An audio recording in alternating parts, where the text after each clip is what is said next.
खबरों के निष्पक्ष विश्लेषण के लिए सब्सक्राइब करें Janatantra TV and press the bell icon. Never miss any update.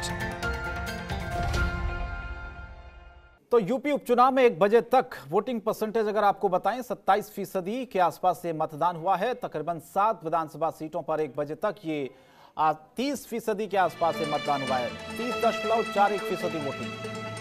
Bulandshahr सदर में 28% मतदान रिकॉर्ड किया गया है।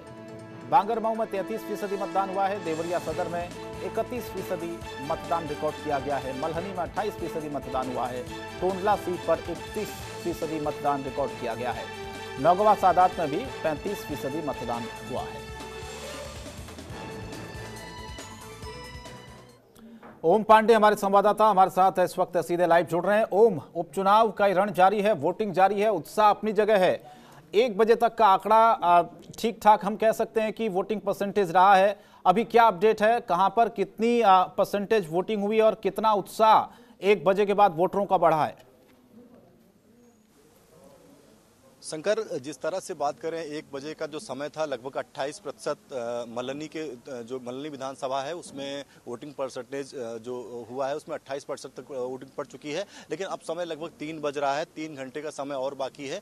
अगर हम बात करते हैं इस विधानसभा को लेकर के, तो इस विधानसभा में लगातार जो लोगों का हुजूम है वो सुबह देखने को मिल रहा था। अब जो मतदाता हैं वो धीरे धीरे निकल रहे हैं। अगर हम जिस समय मल्हनी विधानसभा के तमाम बूथों पर जो है हमने जानकारी ली, उसके साथ साथ जो ये बूथ है, जो ये बैजापुर का बूथ है, यहाँ पर भी जो है लोग अब छिटपुट लोग ही आ रहे हैं। सबसे महत्वपूर्ण बात ये है कि जो अगर मल्हनी पूरे विधानसभा की बात करते हैं तो लगातार जो वोटर है वो धीरे धीरे पहुंच रहे हैं और जिनको अपना मताधिकार का प्रयोग करना है वो यहाँ पर पहुंच रहे हैं। लेकिन सबसे जो महत्वपूर्ण बात ये है कोविड-19 को लेकर के, तो उसका जो पूरी तरह से पालन, चाहे अधिकारी हों या तमाम जो भी पुलिस फोर्स के आला अधिकारी हैं। बिल्कुल ओम, मैं चाहूंगा दर्शकों को थोड़ा सा इस पोलिंग बूथ की आप तस्वीरें दिखाएं और जो वहां पर वोटिंग करने के लिए लोग आए उनसे जरा पूछिए कि कौन से मुद्दे हैं इस बार वो पहुंच रहे हैं पोलिंग बूथों पर। थोड़ा सा दिखाइए वहां की तस्वीर, कितना उत्साह है लोगों में अभी। शंकर, सबसे बड़ी बात यह है कि इस बूथ को मैं दिखाना चाहता हूं। अब इस बूथ पर जो है अभी कुछ कम लोगों का आना हो रहा है, लेकिन इक्का दुक्का लोग ही आ रहे हैं। सबसे बड़ी बात यह है कि जिस तरह से हम बात करते हैं सुबह के समय की बात, तो लोगों का हुजूम था। हर बूथ पर लगातार लोगों की संख्या दिखाई दे रही थी। लेकिन अब जो धीरे धीरे समय 3 बज चुका है और 3 बजे लगभग छुटपुट लोग ही अपना जो है यहाँ मताधिकार का प्रयोग करने आ रहे हैं। और जिस तरह से आपने इसके पहले भी कहा कि तमाम ऐसे अन्य जो बूथ थे वहाँ पर साफ तौर से ये दिखाया जा रहा था कि कुछ लोगों ने अपने मताधिकार का प्रयोग करने से बहिष्कार किया। लेकिन हम मल्हनी विधानसभा की बात करते हैं तो यहाँ पर ऐसा कुछ सामने नजर नहीं आया है। लगातार सुबह से ही लोग अपने आज मताधिकार का प्रयोग कर रहे हैं। और उसके साथ साथ अगर हम ये बात करें कि जो कोविड-19 है उसको लेकर के सक्रिय रूप जो है यहाँ पर दिखाई पड़ रहा है। सैनिटाइजर की बात करें, मास्क की बात करें, और पुलिस के भी आला अधिकारी लगातार इस बात को लेकर के लोगों से कह रहे हैं कि मास्क का प्रयोग करें। उसके साथ ही हम आपको बता दें यहाँ पर तमाम ऐसी चीजें हैं जो बनाई गई हैं जिसके माध्यम से जो सोशल डिस्टेंसिंग है उसका पूरी तरह से पालन किया जाए। यानी निर्वाचन आयोग की जो गाइडलाइंस हैं उसका पालन करने की बात सुचारू रूप से यहाँ पर की जा रही है। लेकिन जो जैसा कि बता रहा हूँ आपको, मतदाता हैं वो यहाँ इस बूथ पर धीरे धीरे ही जो है अब छुटपुट ही पहुंच रहे हैं। लगभग 3 घंटे का समय और बचा हुआ है और ऐसे में जो है लगातार जो वोटिंग प्रतिशत है वो जहाँ 1 बजे 28% थी, तो वही अब धीरे धीरे इसका जो प्रतिशत है वो जरूर बढ़ता हुआ नजर आ रहा है। और इस विधानसभा को लेकर अगर हम बात करें तो इस विधानसभा पर कई ऐसी चीजें हैं जो खास हो जाती हैं। लेकिन सबसे जो अहम चीज है जिसको लेकर के लगातार चाहे देश के प्रधानमंत्री हों या तमाम ऐसे लोग हों जिन्होंने आह्वान किया था कि अपने मताधिकार का प्रयोग करें। उत्तर प्रदेश में 7 ऐसी विधानसभाएं हैं जहां पर ये वोटिंग हो रही है और ऐसे में 6 ऐसी विधानसभा हैं जो भारतीय जनता पार्टी के खाते में रही हैं। एक विधानसभा पर समाजवादी पार्टी पर हिस्सा रहा है। तो अब ऐसे में सबसे महत्वपूर्ण ये रहेगा कि आने वाला जो वोटर्स है वो तमाम कौन कौन सी चीजें ऐसी हैं जिनको लेकर के आगे बढ़ता है। ये एक अहम कड़ी रहने वाली है संकल्प। लेकिन जो अभी की बात कही जाए तो लगातार जो लोग हैं वो अपने घरों से निकल रहे हैं। हाँ, ये जरूर है जिस तरह से तापमान, राजनीतिक तापमान बढ़ रहा था वैसे लोगों का भी तापमान बढ़ रहा था। लोग भी मताधिकार का प्रयोग करने के लिए भारी संख्या में निकल रहे थे। और शंकर, साफ तौर से देखा जा सकता है कि अगर पुलिस की बात करें तो चाक चौबंद पुलिस की जो व्यवस्था हर बूथों पर नजर आ रही है। लगातार लोगों के जो तमाम नियम कानून कायदे बनाए गए हैं उसका प्रयोग करने के लिए लोगों से आह्वान निर्वहन कर रहे हैं। उसके साथ साथ जो पुलिस बल है, पुलिस दस्ता है, वो लगातार बूथों पर जा रहा है। ऐसे में ये महत्वपूर्ण होता है कि जिस तरह से निर्वाचन आयोग ने सख्ती और कार्रवाई के साथ साथ ये कहा था कि सुचारू रूप से मतदान किए जाएं, वो मल्ली विधानसभा पर संकट देखने को मिल रहा है। अच्छा ओम, आपने लोगों से बातचीत की होगी वहां पर, क्या लग रहा है आपको, कौन से मुद्दे ऐसे हैं जिन मुद्दों को लेकर जनता पोलिंग बूथों पर पहुंच रही है? जाहिर है विकास का तो मुद्दा रहता ही है, क्योंकि एक जातीय समीकरण भी उत्तर प्रदेश में हमें खासतौर पर इन चुनावों में देखने को मिलता है। तो इस उपचुनाव में कितना दबदबा है इसका? और दूसरी चीज ये है कि लगातार जो दावे किए जा रहे थे सत्ता पक्ष की तरफ से, हमने देखा कि कई ऐसी सीटें थी जिस पर जोर शोर से चुनाव प्रचार हुआ। खुद मुख्यमंत्री गए, उप मुख्यमंत्री गए, कैबिनेट मंत्री गए, प्रदेश अध्यक्ष तक गए और ऐसे तमाम नेता उत्तर प्रदेश के। तो पूरी तरह से हम कह सकते हैं कि कितना ये महत्वपूर्ण चुनाव योगी सरकार के लिए इस वक्त है। और जो दावे 7 सीटों के जीतने की भारतीय जनता पार्टी लगातार ये करती रही है, सवाल फिर वही था। सुबह से ही जो हम तस्वीरें कुछ ऐसी देख रहे थे जो कि अमूमन हमें चुनाव के वक्त देखने को मिलती है, लेकिन फिर सवाल ये उठता है कि फिर ये क्या संकेत हैं? क्या ये एंटी इनकम्बेंसी है? क्या वोटरों की नाराजगी है? शंकर, सबसे बड़ी बात है, अगर हम उत्तर प्रदेश के, पूरे उत्तर प्रदेश, क्योंकि देश का सबसे बड़ा प्रदेश माना जाता है उत्तर प्रदेश, और उत्तर प्रदेश की अगर बात करते हैं तो जो जातीय समीकरण है उसका खून में संचार है। अगर ऐसा कहा जाए तो कुछ गलत नहीं होगा। जातीय समीकरण का उत्तर प्रदेश में सबसे बड़ा असर रहता है।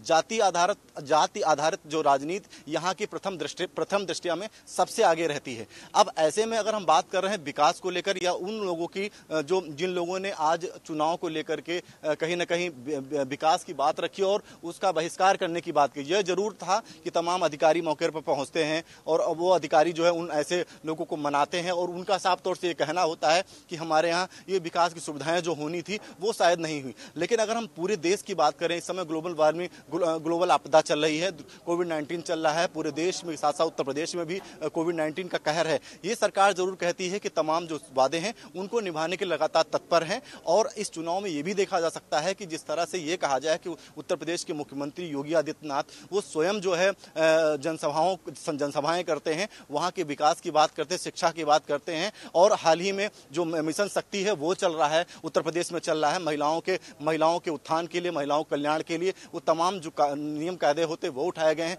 हर थाने में महिला के लिए एक अलग से जो है ऐसी महिलाओं की जो परेशान है, उत्पीड़ित हैं, वो जा सकती हैं। स्वयं मुख्यमंत्री ने इसका उद्घाटन किया है। मुख्यमंत्री ने साफ तौर से ये भी कहा कि उन महिलाओं की सुरक्षा के लिए तत्पर हैं। अब ऐसे में जो तमाम बातें हैं उत्तर प्रदेश के मुख्यमंत्री और उनके द्वारा योजनाओं की बात करें, उनको लेकर के किया गया है। लेकिन सबसे महत्वपूर्ण बात यह है कि 7 जो विधानसभाएं हैं, उन विधानसभाओं पर एक तरफ जहां 6 विधानसभाओं पर भारतीय जनता पार्टी का कब्जा रहा, एक पे समाजवादी पार्टी का कब्जा रहा।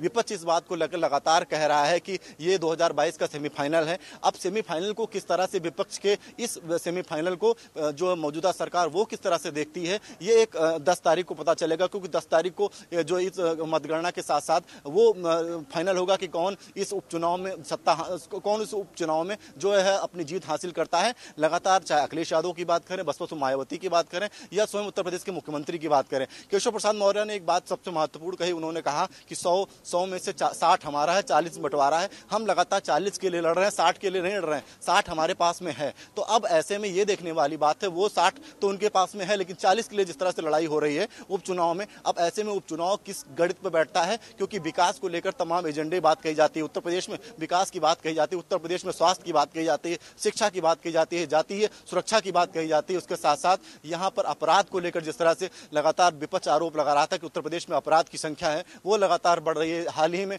हाथरस के कांड को लेकर के जिस तरह से घटनाएं, जिस तरह से यहाँ राजनीति हुई, तो उसको लेकर उत्तर प्रदेश मुख्यमंत्री साफ तौर से नजर आए। उन्होंने सख्ती से उसका पालन कराने के लिए अधिकारियों पर कार्रवाई की, ये जरूर किया है। लेकिन सबसे महत्वपूर्ण बात यह रहेगा कि आखिर उसका प्रभाव, उसका लाभ कितना सरकार को मिलता है, ये एक अहम कड़ी होगी। लेकिन अगर मौजूदा हम बात करें जौनपुर की बात करते, विधानसभा की लगातार यहाँ की जो चीजें हैं वो सुचारू रूप से चल रही हैं। कहीं भी पुलिस अधिकारी लगातार छानबीन कर रहे हैं, लगातार वो नियमों का पालन करा रहे हैं। अधिकारियों के साथ पुलिस के जो आला अधिकारी हैं वो मौके पर मौजूद हैं, किसी भी छुटपुट समस्या को लेकर लगातार वो काम करते नजर आ रहे हैं। तो ऐसे में जो ओवरऑल बात करें जौनपुर में जो अभी ये विधानसभा है, इसको लेकर लगातार जो मतदान है वो अभी चल रहा है।